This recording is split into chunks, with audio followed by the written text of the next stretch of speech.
that's a problem. No, we're good. It's never been. It's always the kind of constant thing that the processing always takes out really easily. Do I not have the thing open? I thought I did. Where is it? What episode number is this? What do I expect from the Microsoft event? I expect you to die. Well, thank God we're talking about Bakugan first, because I don't think I could contain my excitement for the subject. Sorry, I had to squish myself over that. That didn't ruin everything. No, you're fine. Oh, where is it? Did you beat Ori yet?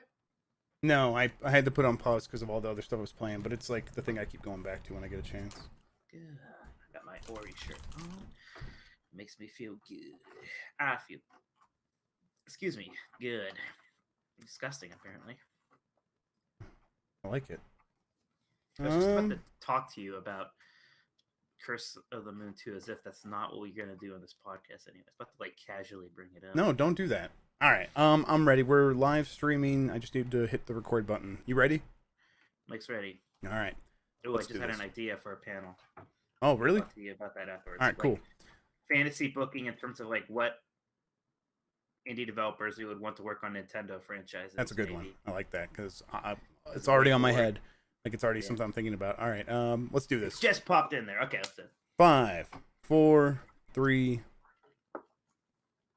It's the internet. You're busy. Let's do this. Welcome to the GamesBeat Decides podcast. This is the podcast where we decide everything about the world of games so you don't have to think for yourself. I'm your host, Jeffrey Grubb, and with me is... Mike Minotti, Bakugan Master. Bakugonna get you. Bakugan ruin your hype. Yeah, Bakugan is just, it's everyone's talking about it. It's all anyone can think about. We're going to talk about Bakugan and some news. Did I just, oh no, Mike, I just stopped the recording because I accidentally hit a button. I think I can I just hit the new recording button? There we go, recording 2. We'll just pick up from there. I'll just stitch it together, right? Okay, yeah. Bakugan! Okay, we're going to talk about that and a lot more in today's episode. Some news, there you are. Some games. First, though, I want to thank you all for joining us. You can get more from me and Mike at GamesBeat.com. If you have something to share with us, you can email the podcast at GamesPlusPodcast@VentureBeat.com. That's the plus sign. Thank you to Carlos Ain, who is Insane in the Rain Music on YouTube for the use of our theme song. And if you're listening to this on YouTube or Twitch, or if you're watching on the play or listening on the player widget on the site, you can subscribe to the show on Apple Podcasts, Google Play, Stitcher, anywhere where you find podcasts, and rate us. It helps people find the show. Yeah, Mike. So let's just do it. Let's just get right into it. Do it. Let's Baku those guns. Yes. So I mean, there are 81 Bakugans because we listened to our fans. Not 80. Not 80. 81. Shit, dude. I'll tell you what. That was the moment where he was like, now there are just 80 Bakugan, but there are 81. That's right. We brought back Terraform, whatever it was. That's like, this is what I sounded like when I was trying to explain the concept of Mew being the 151st Pokemon to my parents. Yep. And then they would look back at me with like disappointment and contempt, and now I get it. Yep. I understand now. I sound like a crazy person. An absolute crazy. And it's like, I feel for Way Forward here. So for people that don't know what we're talking about, most people probably do. People that don't, Nintendo had a Treehouse Live thing today, which is like their it's not their showcase. It's the thing that they do where they like. Not a direct. It's not a direct. It is when they after they have a direct at E3, they sit down and they do deeper dives on stuff. And this one was about Paper Mario, and then they introduced a new game from Way Forward, and that game, people had a lot of opinions on what that might be. Because they what they did on Twitter was they said also we're going to show a new game from Way Forward working on like a franchise they've never worked on before. It's like, well, why say that? Yeah. Right? I mean, Bakugan. It's so everybody's like, so a lot of people are like, oh, they're making that Metroid game that we think they're teasing, or you were like Zelda 2 remake, or it's like, man, what? Oh, maybe they're doing Wario because Shantae's kind of like Wario already, and it's like very rarely does Nintendo do this. Like an hour later, they tweeted, they are not working on a first party game, guys. Like, Yeah, they are working on a third party property. So they just flat out said it because everyone was like coming up with all kinds of speculation, and it was a fun hour when we were like all like every idea possible seemed on the table, and then when they said that Star Tropics 3, and I was like, ooh, no, yeah. But then even after they said that, people were still like, "Oh, Castlevania, Mega Man." Yeah. Like, that's what was being thrown out there. And it was like once they said it though, it was like really hard because they've worked on so many properties. Like I said, like I joked it was Silent Hill. Of course, it wasn't going to be Silent Hill. That was just a joke. But they've worked on a Silent Hill game before, so it's not new to them. It's for just Vita. Yeah, they're like you go look, it's like they've worked with DC, like all this, like every like Batman characters off the table or whatever, and they've done. Yeah, I mean, we all think of them for their kind of like 2D side scores with like the kind of like cool hand drawn looking art style thing, like Shantae. Yeah, the stuff they're known for. Like that. But they've done a ton. But they do a lot of licensed games. They do, and like I think people kind of forget that sometimes. Yeah. So when they said that, I start like my immediately my excitement sort of deflated. I was like, this is probably going to be something not very exciting in the end. I could not have predicted Bakugan. No. Well, it's so weird. Like, so because these Nintendo things. Like one of the charms of Nintendo was that it appeals to all ages, right? Mario, Zelda, Pokemon, all that stuff. Like, there's nothing against Bakugan. Bakugan is very specifically for children. Yep. Right? There's not, as far as I know, there is no, like, 20 and older Bakugan fandom. So it seems like a really weird game to showcase in this form. And, first off, the showcase like this, and then again to, like, hype up the showcase, I guess. Yeah. I mean, I think Nintendo can easily always fall back into the mindset of course, we're always for children. Like, that is Nintendo. We are always a family company. But they have their fandom is older now. It absolutely is. It skews across all those age groups, like you said. So yeah, I think they've been smart about that, and that's why you see things like the theme parks happening, movies. Right. I mean, Animal Crossing, like that was almost more marketed to adults than it was to children. Absolutely. And that worked like fantastically. So I think they're mostly aware of that, but I think sometimes I don't know. So, like I don't know what the decision was here.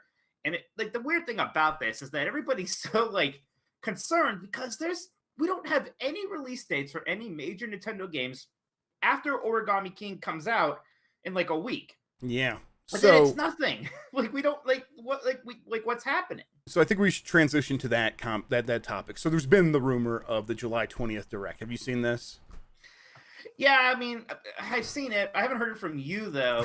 I don't know. I don't believe anything. Yeah, I don't know. July 20th is getting kind of close to the point where if they were trying to figure this out and they were saying August, they could put something together by July 20th. My thing would be, I would be surprised if it involved a lot of third-party companies because they've been telling third-party partners that don't wait for us, announce your stuff. That was what happened with Apex Legends for Switch. That was supposed to be announced at a Direct, and then that fell through because Nintendo kept saying no, don't wait for us because we just don't have anything ready. And then so they decided, oh, did I do it again? Oh my God, I stopped recording again, Mike. What are you doing? I'm hitting the button. I need to just get off this page. All right, hang on. Hasn't start recording, please. There we go. I'm just an idiot, Mike. I'm just an idiot. I'm just hitting the enter button. I'm barely grazing it with my thumb, and it just stops the recording. So I need to. I'm gonna just go. I'm gonna click away from that page. Okay. So yeah, continuing that, like Apex Legends was going to be at a Nintendo Direct. It didn't happen. EA's like, okay, then we'll just do it at our EA Play thing.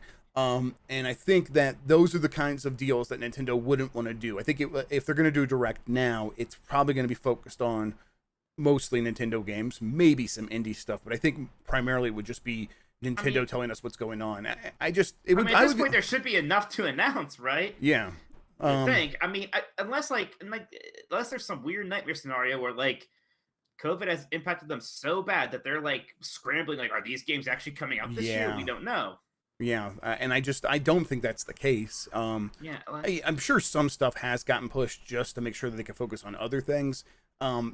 But there's still going to be games coming. There are games coming. They're going to, like Pikmin 3, as far as, like, I'm pretty sure Pikmin 3 is done and should have been out by now. Now, I was on a podcast with MVG, YouTuber MVG and Nate the Hate, and MVG is like, I was thinking about it technically, and like maybe they just don't have the capacity to check these games for bugs and stuff, and maybe they only have enough to do maybe like one game at a time. So you got Paper Mario, you get that out. Then once Paper Mario is like thoroughly checked, like you could do another game, and maybe that's Pikmin 3 Deluxe. That stuff's going to continue to ramp up if that's the case, and that's what's holding them back. But I mean, overall, like they should have enough to do a direct. I would still be surprised if it felt like a full general direct. That would be my thing. I do think, and I would almost be surprised if it was called a direct at all. I think they might, at this point, why not just do it as like something slightly different so you don't have those expectations. I mean, what would you expect? You'd expect Pikmin 3. Yeah.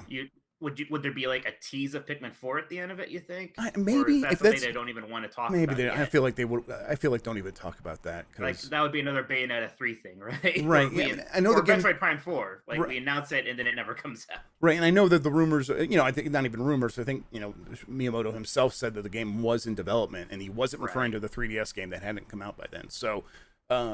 Which is one of the things I thought for a long time. So I'm like, no, there really is a Pikmin 4 that was in the works, or at least he said so. So maybe that is close to being ready, but I still think until you're sure at this point with Nintendo, they're not going to say something about that. But then the Mario things, like that's happening. Right, so it almost has to be happening. To me, I would almost expect it to look like not a direct, just call it a Mario 35th anniversary celebration event. And that's what they do. And then there's a few other things thrown in, like, oh, we got some other surprises, but it's mostly going to be focused on Mario. And they talk about that they finally talk about the bringing up remastering the 3D games, Super Mario 3D World Deluxe, bringing some games like All Stars or whatever, or Super Mario RPG finally to the Super Nintendo Online stuff, which would be fantastic. There's other stuff along those lines that they could do for sure. A Nintendo Switch system, a Mario themed one for the holidays. That kind of stuff. There you go. And it's like don't have that, right. And it's like they start.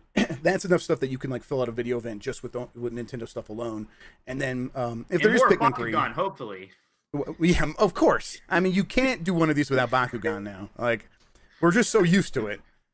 Oh man, I'm almost like this is going to be one of those like memorable like video game moments where I'm like, I'm always going to think about Bakugan and laugh. It was like so absurd that I wasn't even mad. Same. I was just like, yeah, that's great, that's perfect. And I'm like, I get to like make these snarky jokes, and I'm like, I almost feel bad because WayForward's this isn't WayForward. Oh yeah, I almost feel like I'm being kind of like mean to WayForward. Yeah. Like, what did they do? I'm like, but also like, come on. I'll play your games. You guys make great games, so yeah. Yeah, not this one.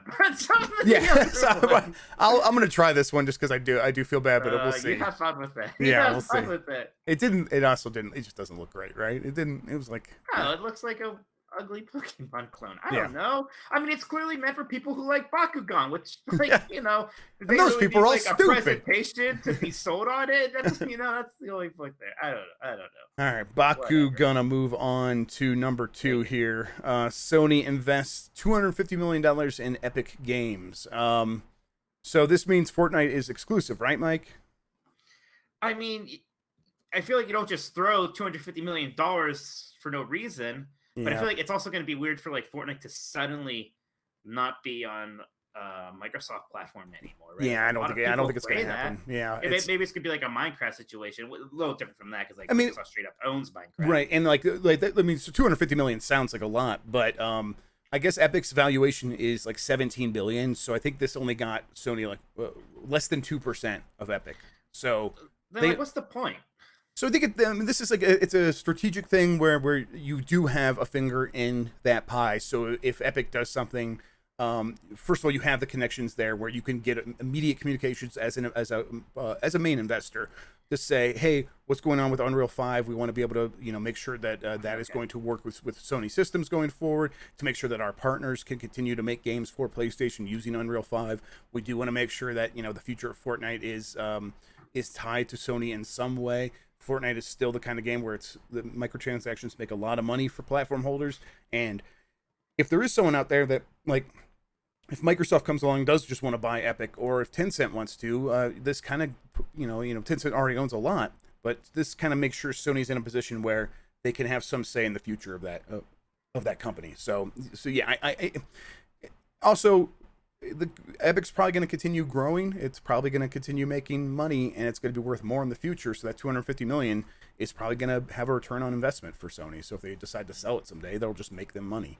So there's a lot of upsides there. I remember when we were helping like Epic at E3 to hand out the rewards. Yep. They were like a sponsor. They sponsored our E3 stuff, and so yeah, we handed out the rewards. Yeah. And they were like showing off like Pantheon or whatever that was. Yes. Every single person we probably talked to from there is rich now. Probably. Yeah, that sounds right. Oh well. Here we are. Yep, here we are. Doing the GamesBeat Decides show. So rich in spirit, Mike, is what we are. You say so. We missed this because we didn't do an episode last week because it was on July 4th and we took that day off. But Fallout is getting a TV show from Amazon, and I just kind of wanted to get your quick opinion on this. Do you? Yeah, what do you think? Are you excited at all? Care. You don't care one bit. I can maybe tolerate that aesthetic, I guess, or that style, that kind of, that thing for a game. A game, yeah. There's a lot of things like that, like even horror, right? Like I don't usually watch horror movies, but if it's a game, I can handle it. No interest in a TV show about that. The conflicting like tone of Fallout is also going to be like that kind of thing works in video games in a way that doesn't in TV. Like because like in TV, you can't have like that half of like the really absurd and funny and goofy side of Fallout with also the very depressing and bleak and grim stuff. I don't know. Maybe you can. I think it'd be difficult. No, because you're right. Because it's like you have to have characters and they have to feel consistent.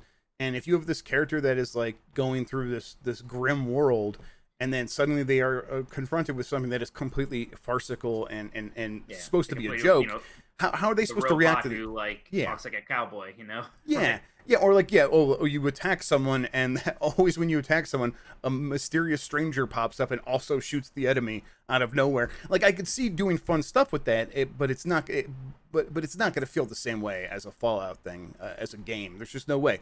The tone is too different, and you're right. It works in a game. I actually really like the way that it works in a game, and it's not going to work in a a narrative story that you have to tell in a TV show.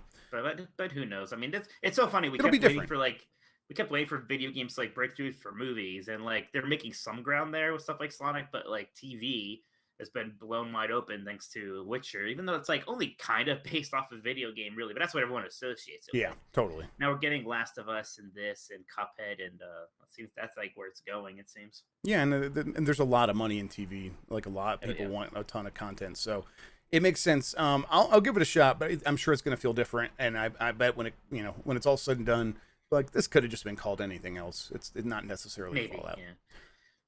So we talked about the July Direct. There's some Microsoft rumors, and then we're going to talk about some of the upcoming events. Lockhart is continuing to get leaked, and this is the Xbox Series S. Not much else to say here, but it's like I think this might reiterate some of the points that people might be interested in about this thing. It's definitely like the cheaper of the two next-gen Xboxes. But unlike Sony, which is doing a PlayStation 5 with a disc drive and without, and we still don't know the prices of those, so maybe that could be weird too. But for Lockhart, it is decidedly less powerful, and the idea is that it's going to be a 1080p next-gen Xbox, and that means it plays all the same games as Xbox Series X, and it even has ray tracing, and it has the same CPU and memory and SSD, but the graphics card has 20 compute cores compared to the 56. How many Bakugons does it have? That's like 6 or 7 Bakugons. Yeah. Not 81. Yeah, not 81. No, nowhere close. That's why you got to go with WayForward for that. So they listen to the fans. Basically the real tidbit there is it's going to play all the same games. It's going to have stuff like ray tracing just for a 1080p screen. To me, that sounds really compelling. I mean, I'm still, of course, going to get the Series X instead. But if someone was like, "Hey, I don't have a ton of money. I still want to get in on all this stuff," and I am like, "Well, what kind of TV do you have?" And if I'm still rocking a 1080p TV, absolutely, just get this. I guess the only point there is like at this point, if you still have a 1080p TV, how much longer are you going to have that TV? Sure. Like, are you not going to want to future-proof a little bit there? Yeah, no. Get a 4K console? I get that, but also for me, this is me personally. I play games on the couch, on my TV, with my PC connected, and my PC is very powerful. That gaming PC is very powerful. It's got a 2080 Super in it.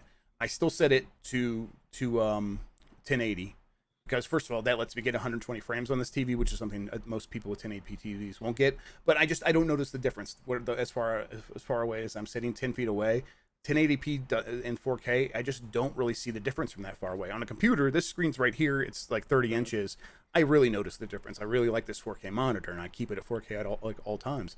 But on the TV, I think if you want to save some money, this is a great place to do it. Resolution on a TV, if you're sitting far away, it doesn't matter. I really don't think it does matter that much. So they're gonna have to lay this out, though. They're gonna have to convince people why this thing should exist, and that's something they're still gonna do in August. Okay, so we'll talk about the Xbox event that is coming up this month soon. Let's talk about Ubisoft Forward, though, which is happening this weekend. We'll have some coverage of it. I guess it's happening on, is it Sunday or Saturday or Sunday? Some weird time this weekend. It's Sunday, yeah. Ubisoft, yeah, the French got to always get weird with that stuff. So yeah, but let's go over kind of what we're expecting. There's not much else to say here. I do have some questions about like maybe some hopefuls, but there's some stuff that we know. There's Assassin's Creed Valhalla. There's Watch Dogs Legion, Hyperscape, which is that their new battle royale game. It's all set in a city or whatever. I think they've started testing that.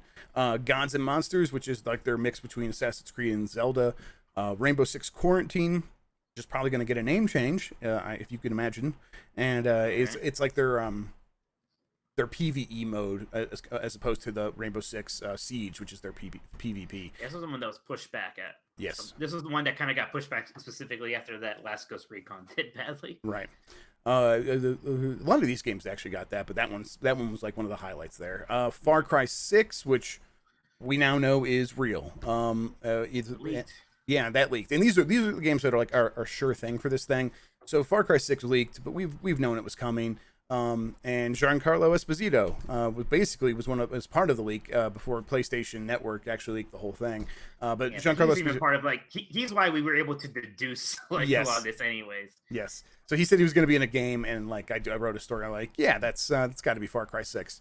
Turns out it's Far Cry 6. So we'll find out more about that this week. What do you think about Far Cry 6? It certainly sounds like another Far Cry already. We're not knowing anything, just knowing that he's cast as the villain. I'm like, well, I know exactly what they're going for. I think that my hunch here is that these games continue to sell at a certain trajectory where they're if we just do the same thing again, it's going to continue to deliver for us. Oh, I can't fault them too much for it. I don't have much. And now I'm the same way.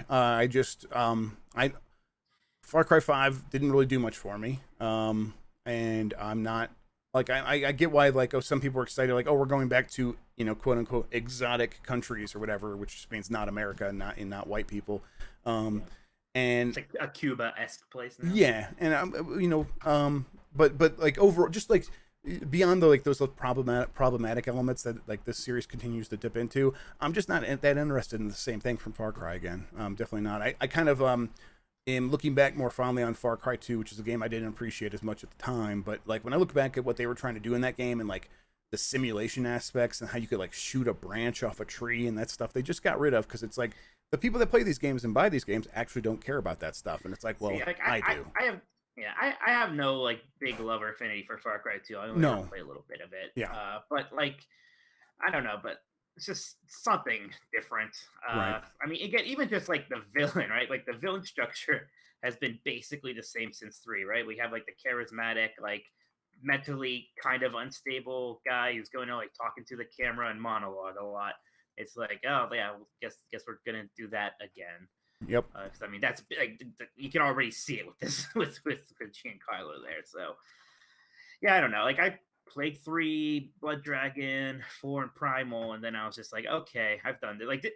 I know I keep calling them map games, and that is the most map game I can think of, where you're just literally running around looking at the map, going to the icons on the map to do a thing. Yeah, I agree, and clear out camps and all that jazz. And I would be clear out camps, watch some cutscenes. I would be even more up for it if it was more like Blood Dragon, or not necessarily just like that, but mix things up and make it feel way different just in terms of setting or tone. Yeah, that's what happened with Blood Dragon, because it was so crazy. And then Primal wasn't quite as much. And then the last one, I feel no one really even talked about that because it didn't seem it was just slightly like it was kind of post-nuclear Fallout ish. Yeah, but not enough. Which again, like, oh wow, I haven't seen that in a video game before, right? Like, come on, I have all the directions they could have gone. So, yeah, I don't know. Like, we'll see what it looks like. Yeah, I can say that I played Assassin's Creed Valhalla. I don't think I can really talk about it yet, but I have played it. So I'll be able to write about that. You'll be able to kind of fill us in on that pretty soon. Not this episode, but soon. Okay, so there are some other like question marks. Tell me if you think these games are going to show up. Skull and Bones. Like you would think, right?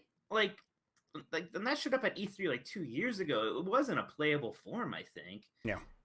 So I know it got delayed, but I mean, it's got to be something coming from that. So the reason I would say no is because Ubisoft said earlier this year, some point, I can't remember now, but it was time that they said that there are 5 major games coming before the end of its fiscal year, and they said 3 of them. I think it was Watch Dogs, Gods and Monsters, Rainbow Six Quarantine, and then everyone else was able to figure out like the other 2, Assassin's Creed Valhalla and Far Cry 6. So Skull and Bones, if it's coming, it's not coming before March. And so that makes me think, like, why wouldn't you just keep pushing it off, to talk about it again, especially since they seem to be like heavily rebooting it. But if that game's still coming, right? I think you're right though. Like when we have to talk about it at some point, so maybe they teased it here. I don't know. Okay, Mario plus Rabbids, is that one showing up here? Two. Yes. No. Yeah. No, I don't think so. Yeah, I think we would have heard about it by now. I'm hopeful. I want another one, or even just like another sort of idea, another take on this, like mashing up Mario with a Ubisoft character and letting a Ubisoft team do it. But we'll see. I agree with you though. I don't think it will show up. See, I don't know. Like, I like Mario and Rabbids. I don't know if I like it so much that I need another one. Yeah, I think that there's. I think that if they could make the battles just a slightly more complicated, I really like the flow of like moving characters around the battlefield really quickly and using all the movement capabilities to do that. That was great. I just feel like, I don't know, I feel like the weapons weren't very memorable or something. But overall it was a good game. But you're right, I think I would still prefer something else like in that same vein. And then Beyond Good and Evil 2. No. Yeah, no way. I mean, you could flip a coin if that game's ever coming out for me, honestly. Like, right? Because it's like this weird project that, like, you know what I'm saying? It's thankful to exist, but it almost kind of feels like that, and then also wildly ambitious, and that's kind of a bad combo sometimes, right? Yeah, I forget where I heard this. This might have been on that podcast I was on with MVG as well. That they kind of, it sounds like they just did this. I think it was Imran Khan said this on Games Daily recently. That game was one of the things they put out there when they were trying to fight off Vivendi, to make it be push up their stock price, to make it harder and harder for Vivendi to come in and take over the company. And then once Vivendi went away, you stopped hearing about these big ambitious Beyond Good and Evil 2 projects. So there might be something to that. There might be something to that. So that would be disappointing, but at the same time, like I never really, Beyond Good and Evil 2, the things that they showed never felt like, oh, this is what I wanted from Beyond Good and Evil. So, well, I mean, part of the, like, we all like Beyond Good and Evil because it was kind of like this quote unquote modern, different take on Zelda, really. Yeah. And what they were showing, while interesting, wasn't really that. Right. It was something completely different. Right. So it's like, if it never comes out, like, whatever, it would have just been something else anyhow. I'll live. Okay, so let's talk about Xbox. So the Xbox Summer Game Fest demo event is starting July 21st, and this is a thing where they're going to enable people to go on to Xbox and find somewhere between 60 and 100 games to try. And this isn't like your typical demo where it's like, oh, try it before you buy it. These are the kinds of demos that we would get at a E3 or a PAX. Early game demos, specifically made to show people like as a work in progress, and it's all it's all going to be free, and it starts July 21st and runs through that week. It is primarily indie games though. It's ID at Xbox is putting this together, so just to make sure people don't think, oh, I'm going to get to try the next Halo, maybe, but probably not as part of this. So Bakugan? Yeah, I mean, you can't have a console without Bakugan, right? Yeah. Then there. Yeah, there's the Xbox first party event happening July 23rd. And they confirmed it. We were saying that data a couple weeks ago now, and they came out and confirmed it. We both deserve equal credit. That's for what that, I'm saying. yes. I was hesitant, but you were out there beating your chest. So that's right. Yeah, this is okay. So this is another one where I kind of want to get an idea of what you expect. But I've written down kind of the outline here that I expect. Should we just kind of go over it? Yeah, sure. Okay, so I would think that they're going to open with Halo Infinite, and I think that they're going to spend a lot of time on it right up front. And I think that's the right way to do it, right? You want to set the tone and say, hey, we are confident in Halo Infinite. Here is how 343 is putting their stamp on it, and they're making it the launch game that is going to make the Xbox matter. And I really don't know what the structure of the game is going to be. I don't know if they're just going to make another Halo or if they're going to try to veer closer to Destiny. I imagine that they want to make something where it's like the PvE can last for a long time. But I don't know. My guesses for this are going to lean more towards I do think we will get that multiplayer beta pretty soon, if not immediately after the show, pretty soon after the show. Sure. And I think that they're going to announce that online competitive multiplayer will just be free for everybody. It will just be a free mode that anyone can play, similar to a lot of other. It's the trend for a lot of online service games are going in that direction. I expect Halo to follow suit. If you say so, I guess I can see it. Yeah. I wouldn't be shocked if it didn't happen either, though. Yeah, no, I think their big selling point is still basically going to be open world Halo campaign. That sounds. I think to me that sounds very exciting. I would be very, that'd be cool in a way that I wasn't into Halo 5 or Halo 4 for sure. I don't think anybody was into Halo 5. Yeah, I feel like there were some defenders at the time, but they have disappeared. So I think a lot of people realized they didn't like it as much as they said. So, let's talk about the initiative though. So this is the new the new Santa Monica studio from Microsoft, and it is right in that area where Naughty Dog is and Sony Santa Monica. And it's taking a lot of talent from those teams. And the idea is to make those quadruple A level blockbuster video games.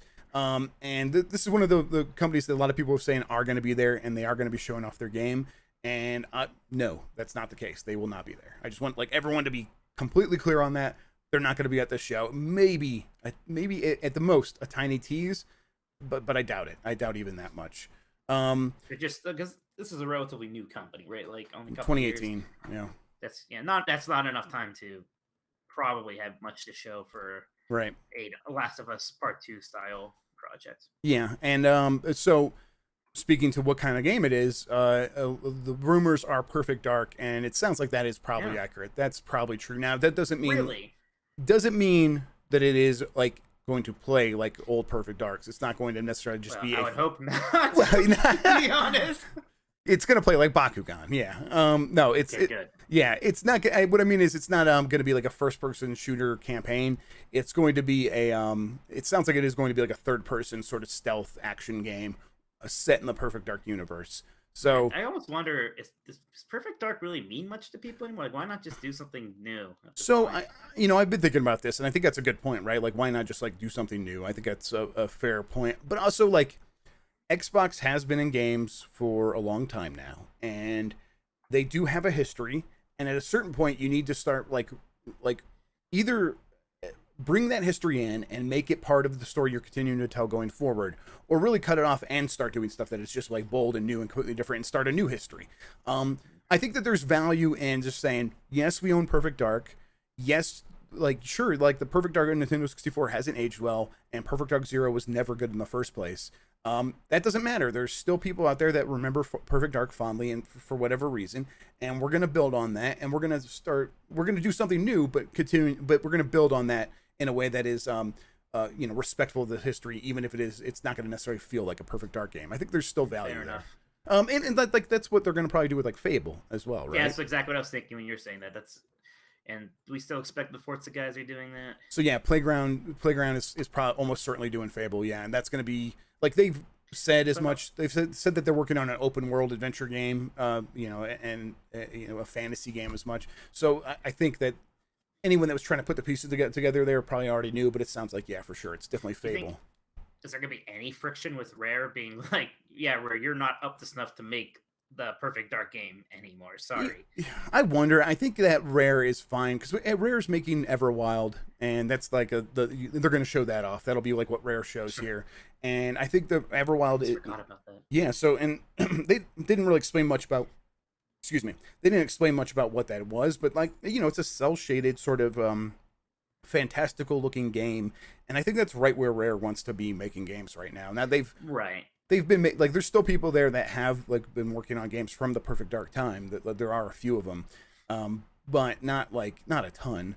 And if you look at Sea of Thieves, I think that like that's exactly what they're happy doing, is kind of making something more cartoony and more fun and vibrant.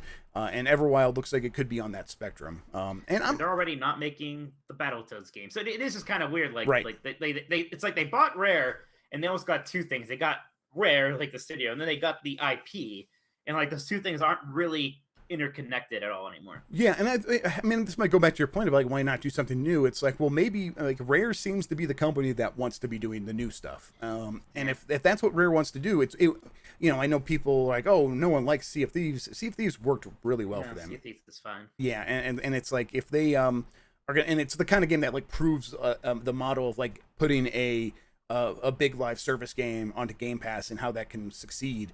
And then that game, then goes to Steam, and in the last couple of weeks sells a ton of copies on Steam still, even though you could have got it for free on Game Pass this entire time on PC. So that whole thing is working. And if Rare is going to be the company that continues to sort of experiment for Microsoft, I think that's exactly what Rare wants. So yeah. Let's see what else we have. I mean, Ninja Theory. We're going to get Hellblade 2 stuff, right? Of course. Sure. Yeah. And then they're also working on Project Mara, which is like also like a mental health but a game in some way. But I don't know much about it beyond that. But we should see some. Let's go through some of these other ones that we definitely know about. Crossfire X is that's like a giant first-person shooter game that was like years ago making $1 billion a year in China as like this Counter-Strike clone. That's getting a single-player campaign from Remedy, and that'll be shown here as well. We'll get more stuff on Flight Simulator. That is getting a beta on the 30th of July. I'm sure they'll talk about that. And then In Exile. They're working on Wasteland 3, but they're also working on a AAA RPG that is probably pretty early on. But, I mean, that's the kind of stuff where it's like, if you can get those studios and give them money to do the kinds of games they were making before, but, like, spruce them up and with, like, Sony level of graphics and fidelity, Microsoft really does have a lot of great studios that could really capitalize on that stuff. Minecraft is going to get a ray tracing update for Xbox, of course. Obsidian. Grounded. Yeah, what to say, Obsidian.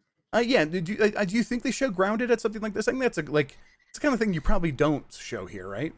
I mean, it's hard to say. I mean, it is an upcoming game from one of their first-party studios, right? Like, I feel like you have to give it some lip service at least. Yeah, but I wouldn't be surprised if it's the kind of thing they just leave out because it is supposed to be this like experimental offshoot from a couple people at Obsidian while they are working on their next, which, this is another rumor, they're working on the next fantasy RPG to match Elder Scrolls. Obsidian's a company that has a lot of history with Bethesda, and the idea of them coming back and trying to like make the game that will finally rival Oblivion or whatever in Skyrim. I mean, it makes sense because they just basically made their own Fallout, and now they have Microsoft like backing from the start. So yeah, why not?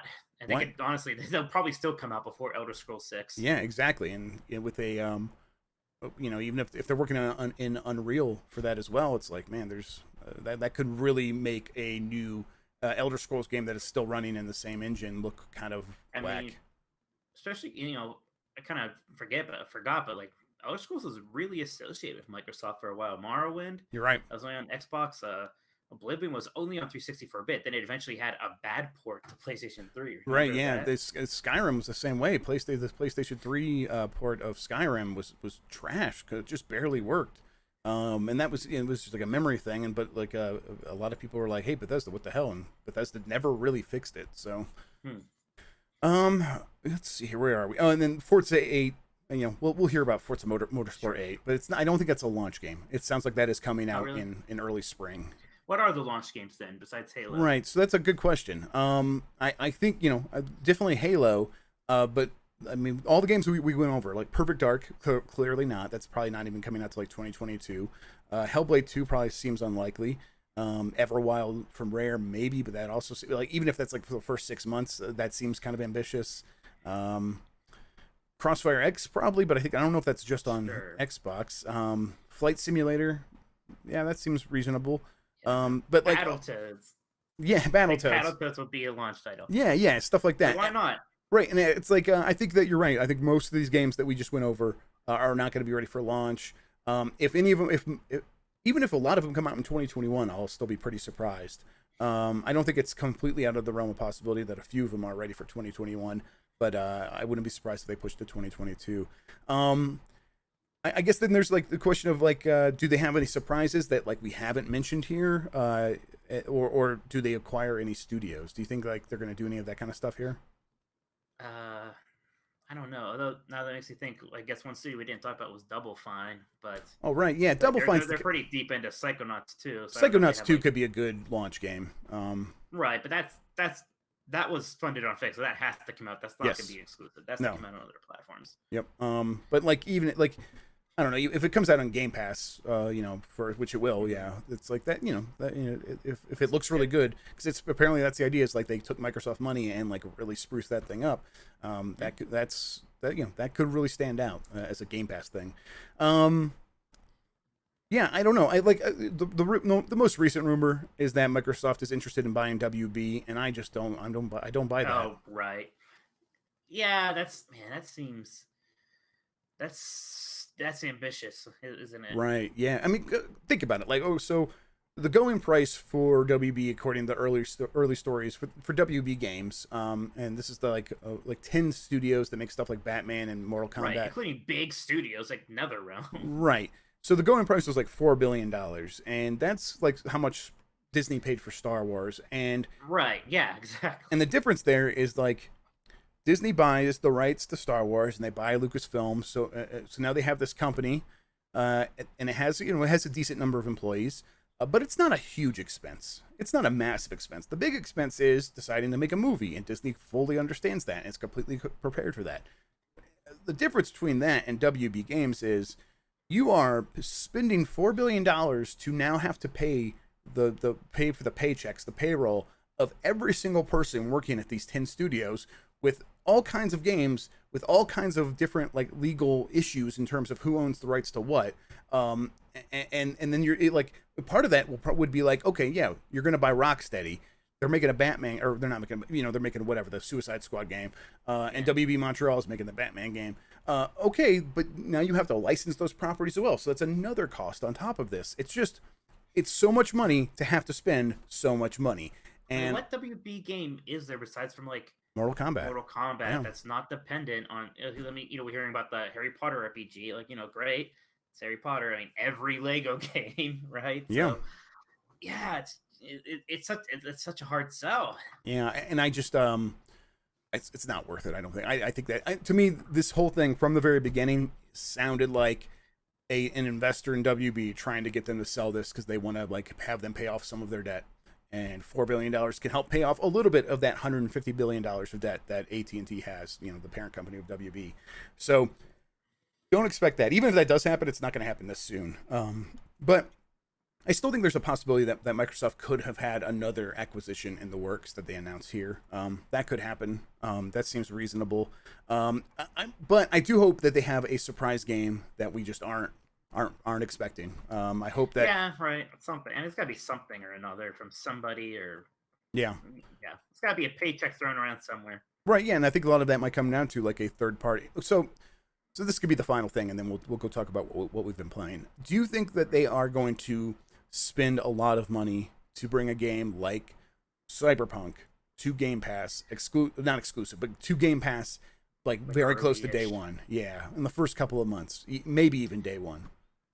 I mean, they definitely have to talk. They definitely have to talk about Game Pass, and they have to sell it beyond the first party. So maybe not a Cyberpunk, right? Maybe it'll be like a Assassin's Creed Valhalla. Yeah, they have the really close relationship with that. I think like even like an NBA 2K makes a lot of sense. Like if that game's $70 and like, oh well, we come to Xbox And if you buy an Xbox Series X, like you can get the next gen version as a part of this $10 thing.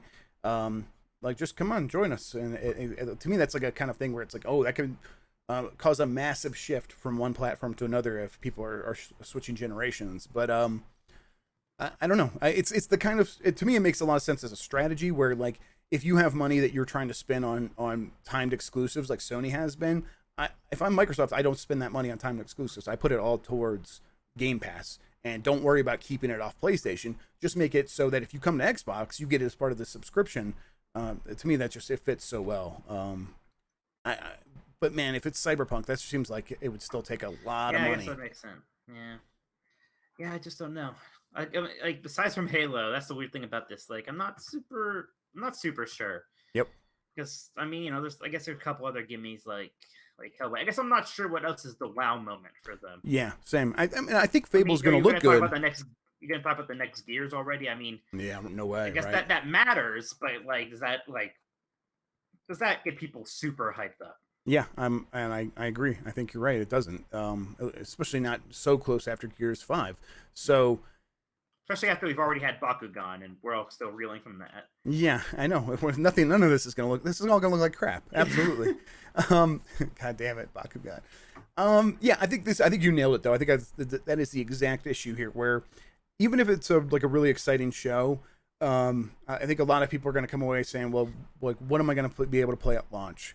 I still think like if Fable looks as fantastic as the rumors are suggesting, and you know, could do it. And yeah, and Hellblade 2, Fable could do it. Yeah, Fable could be the kind of, like, Fable could be a real wild moment. You know, I think that would be if I had money to bet on it, that's what I would bet is like the closing thing is like, here's the first look at that next Fable. I agree. It's gonna destroy your mind. It's yeah, great.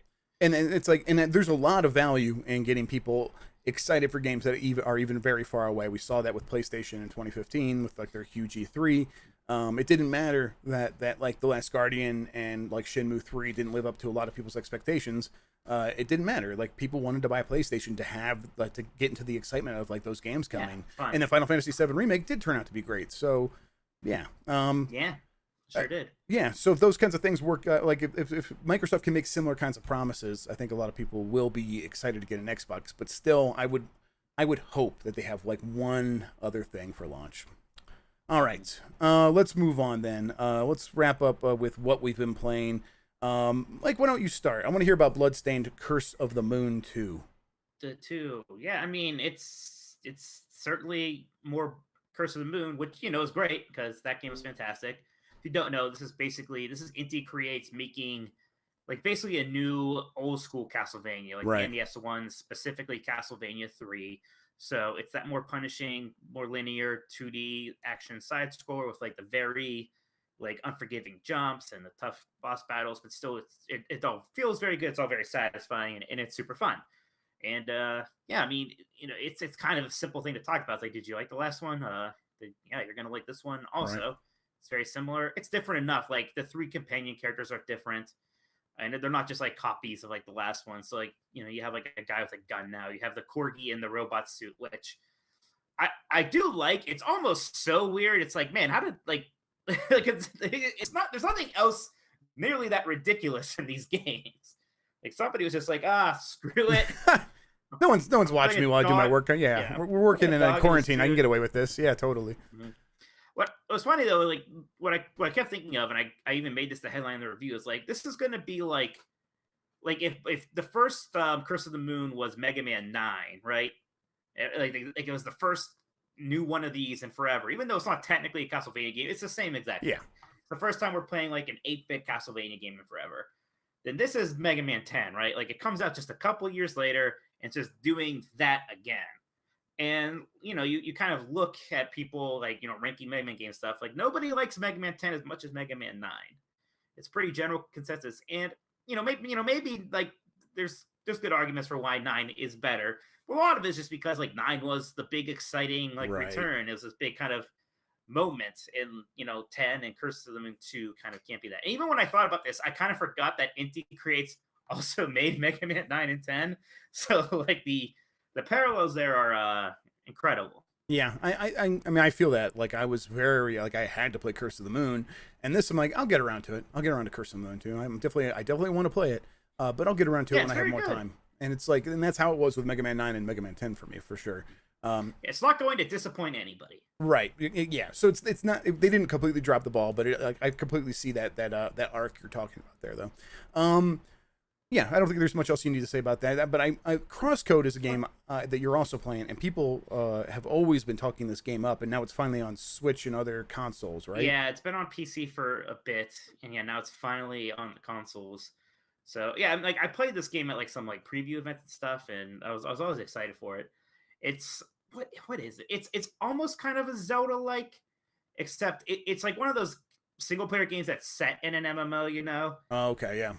Yeah, so it's kind of fun in that, like, you know, so you have like some of that progression system and stuff in there, but there's actually pretty decent emphasis on story, and you have like a range attack, animate attack, and the range attack, it's almost kind of like a twin stick shooter thing where you're using the right analog stick to aim and to shoot, and it's, you know, it's top down like the old school Zeldas, and there's a pretty heavy focus on puzzles and stuff. That's kind of the gist of it. It's just like this really solid. It's surprisingly kind of big in scale, like action RPG sort of thing with fun characters and stuff like that. Yeah, the hype around it is really kind of making me want to check it out. But I typically don't jive with JRPGs. Is this? I want to call it a JRPG. Right. You know? So it is. Like I said, it's much more Zelda than that. Okay, so that sounds very good. Then I think I definitely will check it out. That's you know what? Yeah. I'll try it on PC first, and then I'll see if it's worth getting on Switch. Yeah, if you want to get on consoles, like right now, there's a few issues with frame rate and some menu lag. Okay. That they already said they're working on a patch for. So if nothing else, I would wait for that probably. Okay. It can be a little annoying. No, that sounds good. I wish every game just had cross save with PC if it's on the Switch. But yeah, sounds good. Anything else, or should I just talk about Paper Mario? Yeah, tell me about Paper Mario. I mean, it's no Bakugan. A roller coaster with this. Yeah, it's no Bakugan. It's no Bakugan. Man. Is it good? It's good. Yeah. So we're preview stage right now, so I'm not going to give a number. But the embargo doesn't like prevent me from like kind of talking critically about anything. It is good. They've made a good Paper Mario game. It is not. It is still stripped the RPG elements and the and here's the thing. The fixes here are so obvious. They could have gone one of two ways, and they didn't. They went down the middle. They don't want you to have those RPG elements of XP and leveling stuff up and then equipping items that are like permanent and like are one's better than the other. They don't want you thinking about that stuff. And you know what? Fine. Then make the battles either give us that stuff, either do that, either give us XP, or take out the RPG turn-based combat completely and just make it an action RPG sort of thing where you are running around and hitting people with your hammer in the world. And they do have some of that stuff. At a certain point, you upgrade Mario to a point where he is a little bit stronger, and you do that by getting a heart container that raises up your HP, and it also gives you a little bit more strength. And the way you know that is your companion character tells you that. You don't see a number anywhere that says your strength went up. She just tells you, oh, you seem a little bit stronger now. So now the numbers that come off characters when you attack them are a little bit higher.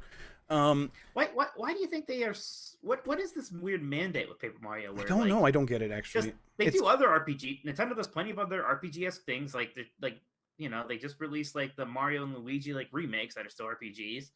Like I don't know at what point they were like XP is just no good. It's got to be like it's got to be like a Miyamoto thing. I think it's got to be like Miyamoto just thinks that stuff is not Mario and I mean, I think there's ways to work around that. I do think that if they would have because when you do get that upgrade and now you can hit some like basic Goombas like early on in the game, you get some basic Goombas with a hammer or jump on their head and you kill them without having to go in the battle, and that feels fantastic. I really love the way that feels. And it's like if you and then everything around that, everything else that you're doing in this game is so much fun. It's such a fun world to explore. It looks fantastic. The music is good.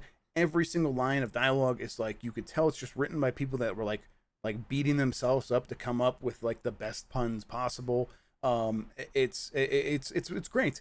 And the boss battles which have a similar system, but they flip it where the boss is in the center of the stage and now you have to spin the wheels to navigate Mario around. And I said it's like Choo Choo Rocket RPG is kind of how it feels, and that stuff is actually really good because it turns it into an actual puzzle. The basic combat is it presents itself as a puzzle, but it's really like you just got to line up these characters, and it's so basic it doesn't even qualify as a puzzle. And it seems like that would be a gimmick that might be fun for like a section of a game. Yes, I feel like I'm gonna get tired of that. This is exactly what it is. Because that seems like, I mean, it seems like that's almost more of what you're doing than like the fighting. Really. Yeah. Oh yeah. Like, yeah. So, a super good like timing based thing that makes Mario RPGs famous. Yeah. So that stuff is really minimized. It's really relegated to the background for the spinning the characters around, spinning the enemies around to line them up. If you line them up in a row of 4 or in 2x2 grid, you can attack them and beat them in one turn, and it's there is still timing there. And eventually you'll get to stronger enemies, and they might survive unless you use one of your special items they're gonna waste away really quick. They're gonna decay. They're not quite stickers, but they're close. Not quite stickers, right? Yeah, and yes, and there's some similar elements there where it's like, why am I gonna get into this battle when I don't get any XP out of it? I'm going to end up in the same situation I'm in afterward. So these battles feel pointless, and I mean, are the coins that you get from it like worth so much that you feel good getting coins? So it's like that was the problem with Sticker Star, right? Where like you got into battles to earn stickers to use in battles, and here the coins you primarily spend them in battles, and you're getting coins from a lot of other stuff as well, so you don't need them. And coins you do spend them to buy stuff in stores, or in the boss fights you are going to use them a lot to like. To pay the Toad audience to like help you out with the puzzle and to give you health to make sure that you don't die, and so like there's value to the coins, but if you're just talking about the standard basic combat, it feels so circular to the point of it not really mattering, and that's how I've begun to treat it like really early on when I got through one of the first sections of the game, and then I beat up all the enemies and I killed them all. And I was walking around without any of them there. And then I came back and all of them had respawned. And I'm like, well, why? Why would they do that? Because I'm not going to, I don't want to fight any of them ever again. I don't get anything from it. This just isn't worth it. So I started to run past them. And now that's how I'm treating combat mostly is running past enemies wherever I can. And it's not really actually hurting the game all that much. I think a lot of people are like, this game is going to be bad because of the combat, and I haven't found that to be the case. It is disappointing. It would be a better game if they either implemented the RPG elements into the combat and gave us XP, or if they completely stripped it out. Absolutely, it would be a slightly better game. But overall, the stuff I'm engaging with is that exploration. It is finding toads all over the place and having a really good time doing that. Right, like in the video things, like that's what looked fun. It's like running around, like finding these toads and seeing the fun things they would say. And so, but it's like, I'm like, is that enough for me? I mean, maybe, probably is, I guess. I think this one alone is worth it for a game. And this one's the closest one to being worth it, right? It's the closest one to really nailing that fun exploration stuff. I mean, it is like one big world again, so at least it's not like the stage select thing. Like, and maybe that's what they meant when they were saying, where they're kind of like, this is like a return to form. I think you're right. Don't really have, because you don't have XP, you don't have the traditional battles, you don't really have partners. Not they really. Kind of tried to sell them like that. Yeah. But, not really. Yeah, you don't control them. They're not battling like they were in in Thousand Year Door. They are they stand with you in battle, and if you don't kill everything on the first turn, they might like throw something out and like hurt one of them maybe. And it's, but a lot of times they fail. Like the first guy, the Bob-omb that you get, who got called Bobby eventually, he would just trip on his way to attack guys half the time. It was like, why are you even here? And then I would go back. Yeah, and then I would go to a dungeon and he would be right there with me. He's like, well, I'm pretty scared of this, so I'm gonna sit this one out. And he literally just sits outside of the dungeon and you go in there without him. And this happened multiple times with just this one side character, and then it's happened with me again since with another side character. There's just areas where they're not gonna go. You're just supposed to go in by yourself, and it's stupid. It doesn't why do that at all? But again, everything else with Bobby was, and that's the companion I could talk about. Just incredible, just an awesome character. So much fun to talk to him. Every conversation between him and Olivia, you're like permanent companion. And like Luigi or whatever, whenever everything they talk about is just so fantastic. And his storyline that Bobby goes through is just, you're not going to expect it. It's or maybe you will, but it's just, they nail it. It's so good. That stuff I am in love with. So there's just so much here to really enjoy. Bothers me about Bobby is that, like, you know, okay, now I feel like 1,000-year door back in my day, but like the Babon character in that was like the sea captain, and he had like a sea captain costume. He had like a steering ship on his back. This guy is just a Babon. There's like no accents to him, right? Like, is there anything different about his design? About his design, he looks really lazy. So no, He just kind of, he has and that is his character. He just kind of slumps over, and I know what you're saying, but I think like if I sent you a Bobby action figure, you wouldn't know that it was Bobby necessarily, unless he would have to be doing his pose, right, and I think like, but I think that is the, like, you would, if you're making an action figure, of course you would be. I get what you're saying, but I don't know if that's a problem with the game overall. I think that like some of the other companions seem like the folded up Bowser thing, I think, which I think is eventually going to be a companion. I haven't got him yet. To me, that seems like that is going to be fantastic. Like, I love that idea. Sure. Well, we always like when Bowser is like miserable around Mario. Exactly. Yeah. But you know, we'll see. For now, I think that the characters have been really well done. And like the thing, going back to the boss fights again, I think if they would have like not used this turning mechanic in the primary combat and just used it for the boss fights, it would have totally worked. Seemed really cool. Yeah, and the boss fights, so early on, it's like, oh, you really are just like figuring out like how Mario's going to move on these arrows and to get close enough to do an attack. But that's not how it goes, you know, with the other boss fights.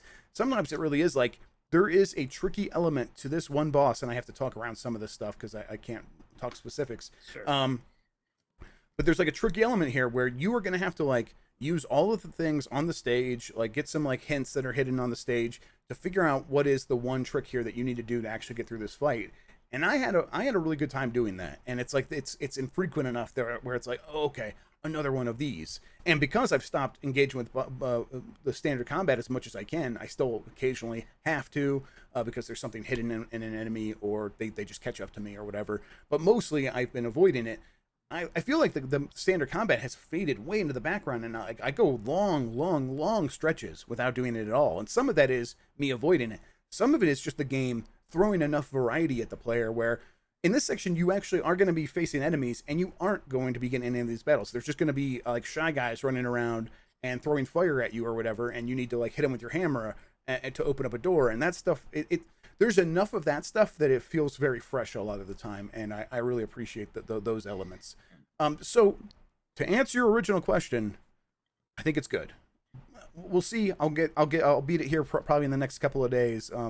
I just keep wanting to go back to it. I keep wanting to play it. So it's not like Sticker Star, which was a slog.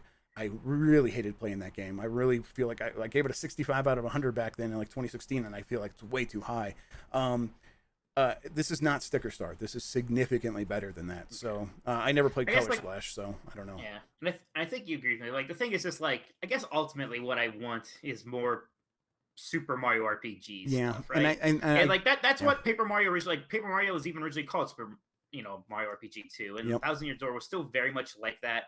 And like the Mario and Luigi games are still kind of like that. So I guess like that's like why I'm like a bit of a fuddy-duddy about Paper Mario just not being that anymore, I guess. I agree with that completely. I if it like the equipment system and the weapon system, just steal it from Super Mario RPG. If you don't want to make it confusing, each character had two things, and it was fine. Yeah, it was very easy. Yeah, you just like went through a rotation of like getting the next best one in that thing. Like Mario had gloves, had a hammer and boots, I think, maybe something like that. Maybe it was just like hammer and boots. But yeah, you would get the better hammer, and then you'd switch that out and just use that until you got the better boots, and then you would switch that, and then it just kept things feeling like there was a nice progression there. I think every character had like an armor slot and a weapon slot, and that was it.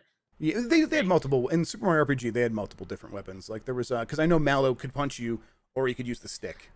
Well, yeah, but that just depended on what was equipped. Yeah, totally. Yeah. I'm saying in terms of slots, like weapons. Oh yeah, absolutely. Slot. Yes, yeah. Oh yeah. I'm not saying during battle you could choose between those things. Yeah, absolutely. Yeah. No. Okay. I was just talking about like the progression, like how they would like switch it up. Like Mallow would go from having good Okay, gloves yeah, to having a good stick, and then back to having better Yeah. gloves. And I think that would be, it's totally a system that is simple enough for everybody. They could just like copy and paste it here, and it would be a better game. This would be a better game if it had that, without a doubt. So yeah, so there's reasons to be disappointed. But if I'm like talking about the game in terms of its quality overall as an experience in a sort of vacuum, overall I'm really happy with it. It's gonna be a tough game to review, but I'll write that next week. We'll see. I guess I'll probably still check it out because like at first when like you're like there's no XP, I'm like I don't even care anymore. I don't blame you. I wish they would just been upfront with it, and I wish that Yeah, they were cagey about it. Yeah. Well, that's like it's so weird. Were they being cagey or did they just like not really like think about it? Right. Think anybody cared? Because like Paper Mario just seems like one of the series they're kind of more like deaf about. I don't know.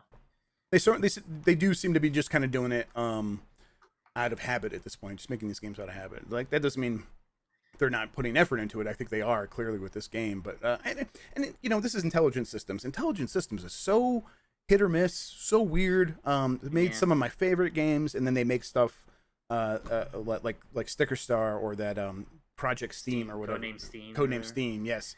Which I just despise those games.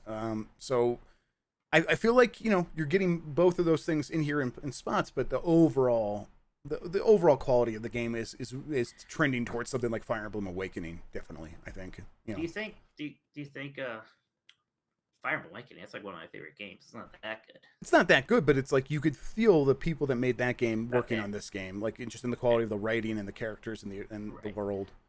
Yeah. Do you think Mario and Luigi's done?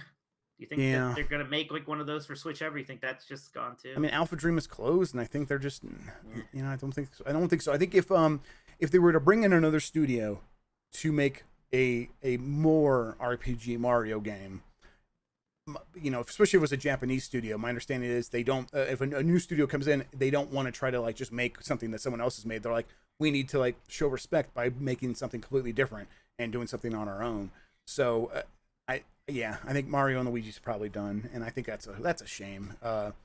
Those games did also have their ups and downs, but there were some real bright stars in that series. So, and like it would be great if they would like try to revive it by doing something like Wario and Waluigi. I think there's a lot of potential there, but that was one of the way forward. Yeah, I know, man. Those dreams were dashed, and now I'm like, why did I ever think something like that was even remotely possible? So that's where I'm at right now. I'm in a real dark place, so I'm gonna go play some Bakugan and try to get myself feeling good again. That cheers everybody up. Yeah, I think that's gonna do it for us this week, though, Mike. Should we wrap things up? Yes, please. All right. So why don't you tell people where they can find you on the internet? Find me on Twitter at Tolkoto, TOLKOTO. Also check out 90s Disney, my Disney podcast. We just did some episodes on Blizzard Beach, the water park. We also had a great interview with the man who created Blizzard Beach. We found out a lot of fun details I don't think very many people know about, including like a hotel that was supposed to be built as part of the complex. So yeah, really fun stuff if you ever enjoyed that water park. And I'm Jeff Grubb on Twitter and on Twitch and youtube.com/Jeffrey Grubb. You can find me there as well. My other podcast is How Games Make Money. You could just find that by searching for that on any of your podcast platforms, or going to anchor.fm/How Games Make Money. Yeah, let's get out of here. Thank you for listening, everybody. We'll be back next week. Until then, have a good one and goodbye. Bye.